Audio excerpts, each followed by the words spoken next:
पहला शमूएल की किताब 24 अध्याय वचन 1 से 6 तक पढ़ेंगे। एक विचार है केवल छोटा सा 7 से 10 में। पहला शमूएल की किताब 24 चैप्टर वचन नंबर 1 से 6 तक पढ़ेंगे। तो यहाँ पे ऐसा होता है कि इसका जो बैकग्राउंड का स्टोरी है वो मैं बताता हूँ केवल जस्ट कि साउल जो है वो राजा है इस समय पर, और साउल क्या करता है, दाऊद के पीछे जाता है। और क्योंकि क्या हुआ कि दाऊद का कुछ तारीफ किया लोगों ने, तो साउल अभी उसको मारने का प्रयास कर रहा है। तो यहाँ पर जो है वो स्टोरी उसके आगे की दी गई है। तो वचन नंबर 1 से 6 तक। जब साउल फलिस्तियों का पीछा करके लौटा तब उसको यह समाचार मिला कि दाऊद एनगदी के जंगल में है। तब साउल समस्त इजरायलियों में से 3000 को छांटकर दाऊद और उसके जनों को बनेले बकरों की चट्टानों पर खोजने लगा। जब वह मार्ग पर के भेड़सालों के पास पहुंचा जहां एक गुफा थी, तब साउल दिशा फिरने को उसके भीतर गया। उसी गुफा के कोनों में दाऊद और उसके जन बैठे हुए थे। तब दाऊद के जनों ने उससे कहा, सुन, आज वही दिन है जिसके विषय यहोवा ने मुझसे कहा था, मैं तेरे शत्रु को तेरे हाथ में सौंप दूंगा कि तू उससे मनमाना बर्ताव कर ले। तब दाऊद ने उठकर साउल के बागे की छोर को छिपकर काट लिया। इसके बाद दाऊद साउल के बागे की छोर काटने से पछताया। वह अपने जनों से कहने लगा, यहोवा न करे कि मैं अपने प्रभु से जो यहोवा का अभिषिक्त है ऐसा काम करूं कि उस पर हाथ उठाऊं, क्योंकि वह यहोवा का अभिषिक्त है। यहाँ पर हम जब कुछ पंक्तियों को पढ़ते हैं तो हमें स्टोरी समझ में आती है कि साउल क्या करता है, जब वो फलिस्तियों से लड़के आता है तो उसे खबर लगती है कि दाऊद क्या है, एक एनगदी की गुफा है उसमें छिपा हुआ है। तो वो अपने 3000 साथियों को लेता है और जाता है कि आज मैं दाऊद को मार डालूंगा। एक इंटरेस्टिंग सिद्धांत जो इसमें है वो ये है कि कौन किसको ढूंढ रहा है और कौन किसको पा लेता है। दाऊद और साउल। साउल प्रेजेंट टाइम में राजा है। साउल ढूंढता है बार बार दाऊद को, लेकिन वो दाऊद को ढूंढ नहीं पाता है। दाऊद उल्टा साउल को ढूंढ लेता है। तो एनगदी के जब गुफा के अंदर जाता है तो वहां पे क्या होता है कि वो अंदर गया तो उसका जो कुर्ता था, उस कुर्ते का उसने छोटा सा कपड़ा काट लिया और बाद में उसने जाके साउल को दिखाया भी। लेकिन वहां पे इंटरेस्टिंग सिद्धांत ये है कि जो दाऊद के साथ में लोग थे उन्होंने क्या बोला कि आज तेरे हाथ में क्या है, दाऊद है, चाहे तो आज तो अपने मनमाने तरीके से इसको खत्म कर दे। लेकिन वो क्या बोलता है कि मैं इसके कुर्ते को काटने से पछताया हूं, क्योंकि ये क्या है, प्रभु का अभिषेक है। ओके, सम टाइम कभी कभी हम भूल जाते हैं या कभी कभी एक चर्च मेंबर ये भूल जाता है कि हम कभी कभी एक पासवान के ऊपर अटैक करते हैं। हम अपना अटैक कभी तलवार से नहीं करते। हमें ये बात को याद रखने की जरूरत है कि हम जो कभी कभी प्रभु के चुने हुए व्यक्ति के ऊपर अटैक करते हैं वो किसके द्वारा करते हैं, अपनी जुबान के द्वारा अटैक करते हैं। कभी कभी क्या होता है कि हम जाते हैं और किसी पासवान के या किसी टीम के व्यक्ति के बारे में जाके कुछ ना कुछ बोलते हैं। लेकिन दाऊद वहां पे क्या कहता है कि वो जो व्यक्ति है वो परमेश्वर का चुना हुआ अभिषेक है और मैं उस पर कभी भी अटैक नहीं कर सकता हूँ। भजन संहिता 105 का 15 कहता है कि मेरे अभिषिक्तों को मत छुओ। परमेश्वर वहां पे कहता है कि मेरे अभिषेकों को मत छुओ। क्यों हमें आज परमेश्वर के अभिषेक को नहीं छूना चाहिए? आज जो हर एक व्यक्ति क्या है, पवित्र आत्मा से परिपूर्ण है। चाहे वो पुराने नियम का विश्वासी हो या नए नियम का विश्वासी हो, परमेश्वर कहता है कि मेरे अभिषेक को मत छुओ। आज जब हम चर्च में जाते हैं तो लोगों को देखते हैं, कभी कभी हम एक व्यक्ति से दूसरे व्यक्ति के बारे में बात करते हैं, दूसरे तीसरे के बारे में बात करते हैं। क्या होता है कि हम अपने शब्दों के द्वारा किसी के ऊपर अटैक करने लगते हैं। लेकिन भजन संहिता 105 का 15 कहता है कि मेरे अभिषेक के ऊपर कोई भी अटैक मत करो। क्यों मत करो? जब भी कोई पोजीशन या पद होता है जो देता है वो परमेश्वर देता है, वो कोई इंसान नहीं देता है। कलीसिया में पासवान है, वर्शिप टीम है या कोई भी पोजीशन है वो किसने दिया है, परमेश्वर ने दिया है। और परमेश्वर ये कहता है कि जो पोजीशन मैंने दी है वो पोजीशन क्या है, बड़ी है। परमेश्वर उस पद का हमेशा सम्मान करता है और परमेश्वर यहाँ पे कह रहा है कि तुम मेरे अभिषेक को मत छुओ। बाइबल में ऐसे बहुत सारे एग्जाम्पल हैं कि जहाँ पर क्या हुआ कि लोग लीडर्स के खिलाफ में जाके बात किए, और लीडर्स के जब वो अगेंस्ट में गए, परमेश्वर के एनॉइंटिंग पर्सन के खिलाफ में गए, तो परमेश्वर ने उनके साथ क्या किया। गिनती के 16 अध्याय में स्टोरी है ऐसा कि मूसा होता है और मूसा के साथ में कुछ कोरे वंशी लोग होते हैं। तो वो लोग क्या बोलते हैं मूसा को, क्या इस मंडली के सारे लोग पवित्र नहीं है? क्या सिर्फ तुम ही पवित्र हो कि तुम ही बात कर रहे हो? अगर एक तरीके से देखा जाए तो मंडली के सारे लोग पवित्र थे, लेकिन वहां पे उन लोगों ने क्या बोला, क्या तुम ही 2 लोग हो जो काम करोगे? मूसा ने कहा ठीक है, चलो हम चलते हैं परमेश्वर के सामने और वहां पे देखते हैं, चल के पूछते हैं। चल उन्होंने क्या किया कि मूसा के ऊपर अटैक किया, और क्या होता है कि सारी जब जमीन फटती है तो कोरे वंशी क्या होते हैं, उसके नीचे चले जाते हैं। कहने का मतलब ये कि सारी मंडली के लोग पवित्र थे, जिस प्रकार से आज हम लोग पवित्र है, हमारे पास पवित्र आत्मा है, लेकिन वो लोग एक चीज को मिस्टेक कर रहे थे कि जो पोजीशन, जो पद था, वो मूसा और हारून को परमेश्वर ने ठहराया हुआ था, किसी इंसान ने नहीं। तो परमेश्वर क्या करता है, अपनी नजर में उस पद का बहुत ज्यादा सम्मान करता है। कभी कभी एक इंसान उस पद का सम्मान करना भूल जाता है, और यहाँ पर अगर हम देखें तो दाऊद इस बात को समझ रहा है, और वो क्या कह रहा है अपने साथियों से, नहीं, हमें परमेश्वर के अभिषेक के ऊपर अटैक नहीं करना है। क्यों नहीं करना है? क्योंकि वो परमेश्वर का चुना हुआ व्यक्ति है। ओके, सो एक सवाल है कि परमेश्वर हमेशा जब भी कोई अटैक होता है तो परमेश्वर उस अटैक को इतना सीरियसली क्यों ले लेता है? बाइबल में बहुत सारे एग्जांपल हैं। मूसा के ऊपर उसकी बहन ने भी अटैक किया, उसके भाई ने, जब वो शादी किया दूसरी लड़की से, तब भी परमेश्वर ने उन दोनों को दंड दिया। तो परमेश्वर इतना सीरियसली क्यों ले लेता है जब भी किसी के ऊपर अटैक होता है? ये भी आप लोग कुछ बोल सकते हैं? परमेश्वर इतना पसंद नहीं है ये सब बातें करना, प्रसन्न नहीं होता है परमेश्वर। परमेश्वर के ऊपर, खुद के ऊपर अटैक है। परमेश्वर का वो जो भी आदमी है रिप्रेजेंटेटिव है, उसका एक नमूना, एक model. Okay, standing in place of God, that person standing in place of God for the other.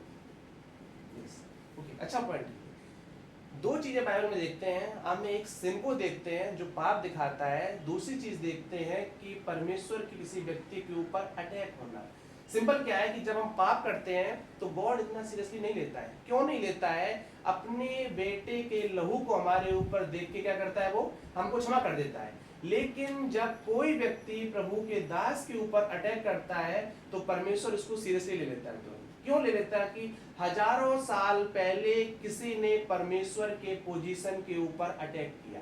हम देखते हैं कि शैतान ने क्या किया पहले, उसने जाके कुछ लोगों को भड़काया, और कहां पे क्या कि हम परमेश्वर के खिलाफ जाएंगे और उसकी कुर्सी को क्या करेंगे, हम हत्या लेंगे और हम उस पे बैठेंगे। परमेश्वर जब भी अटैक होता है तो इस चीज को क्या करता है, हमेशा सीरियसली ले लेता है।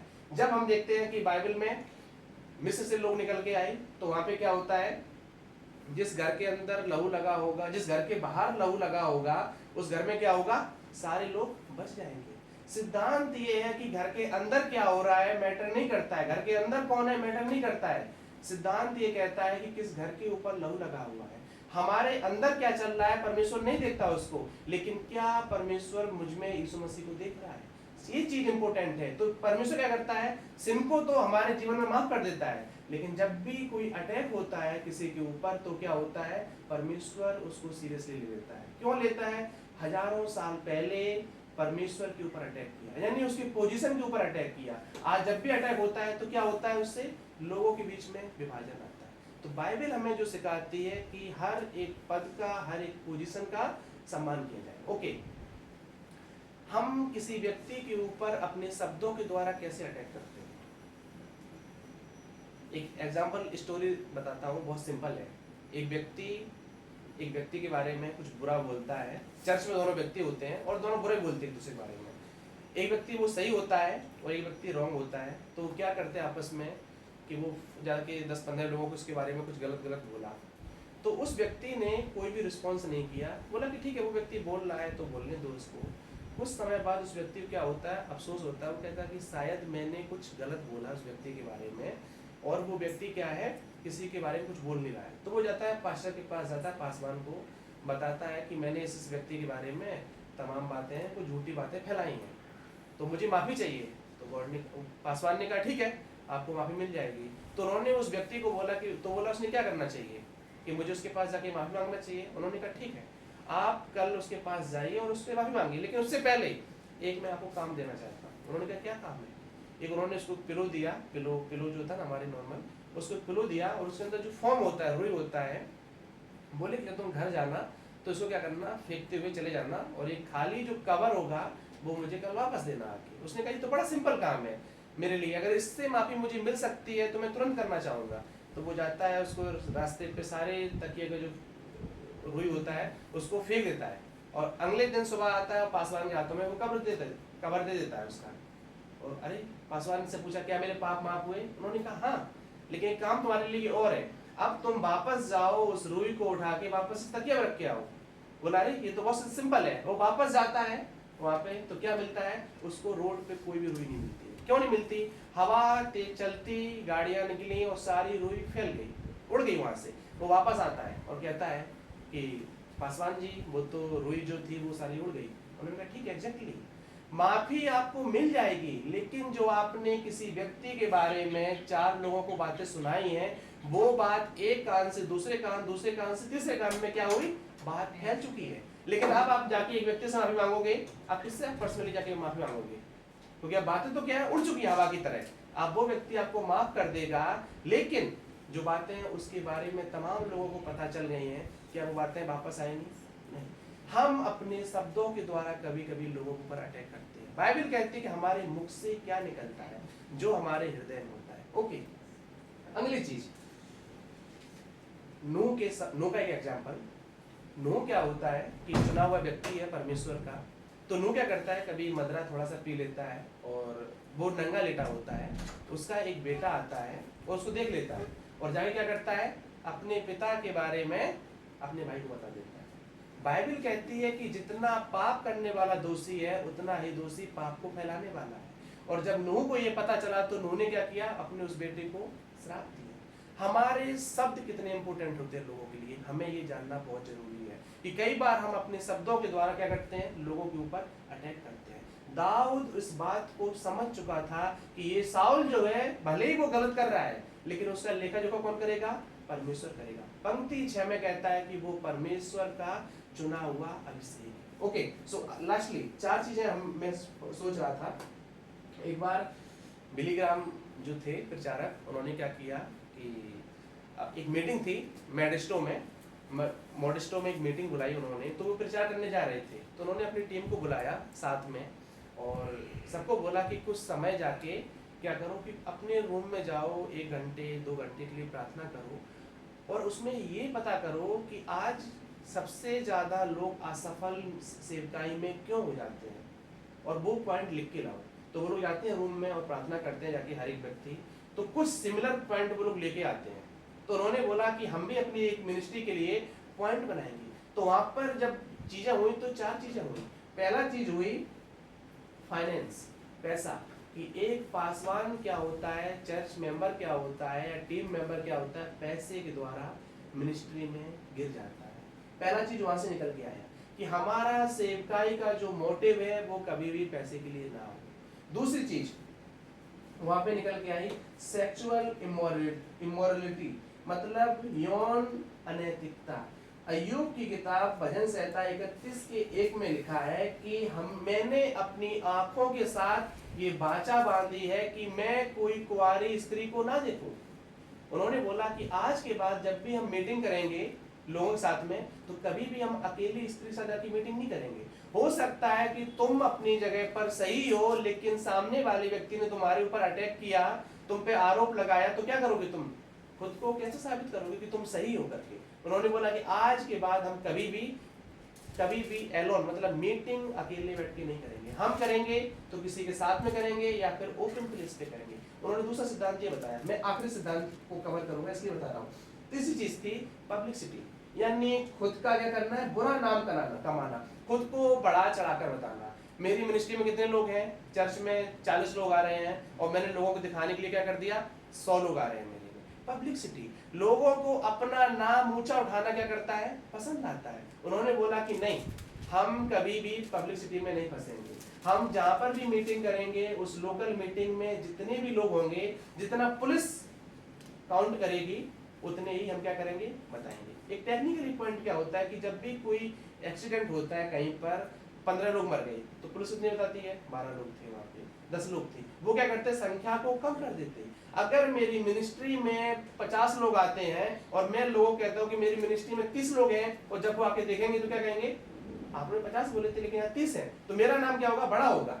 लेकिन मैं गलत नहीं ठहरूंगा। लेकिन गलत मैं कब ठहरूंगा, जब मेरी मिनिस्ट्री में 50 लोग हैं, मैंने कह दिया 100 लोग, तो क्या कहेंगे, आपने झूठ बोला। हमें पब्लिसिटी नहीं करनी चाहिए। चौथी चीज उन्होंने बोली, एक पासवान दूसरे पासवान के ऊपर कभी भी अटैक नहीं करेगा। ये सिद्धांत है यहाँ पर कि एक व्यक्ति दूसरे व्यक्ति की कभी निंदा नहीं करेगा चर्च में, उन्होंने बोला। तो मैं जो कहना चाहता हूँ कि दाऊद इस सिद्धांत को वहां पे समझ रहा था कि एक व्यक्ति दूसरे व्यक्ति के ऊपर कभी अटैक ना करे। हर एक व्यक्ति जो है वो परमेश्वर का चुना हुआ अभिषेक है, और जब हम विश्वास करते हैं तो उस विश्वास के द्वारा हमारे ऊपर पवित्र आत्मा आता है, और पवित्र आत्मा से हम परमेश्वर की संतान ठहरते हैं, और क्या होता है, अनंत काल के लिए हम उसकी संतान बन जाते हैं। तो कभी कभी क्या होता है कि हमारा हृदय जो होता है वो दूसरे लोगों के ऊपर अटैक करता है। दाऊद के हाथ में तलवार थी और उसने कपड़े को काट लिया। आज हमारे पास वो जुबान है कि जिससे हम क्या कर सकते हैं, लाखों लोगों को चोट पहुंचा सकते हैं। हमारे शब्द बहुत इंपॉर्टेंट है। हमारे शब्द किसी को गिरा सकते हैं, हमारे शब्द किसी को उठा सकते हैं, हमारे शब्द किसी को कमजोर कर सकते हैं, हमारे शब्द किसी को मजबूत कर सकते हैं। तो जब भी हम लोगों के बारे में बोलते हैं तो अच्छा बोलें। ओके, आमीन।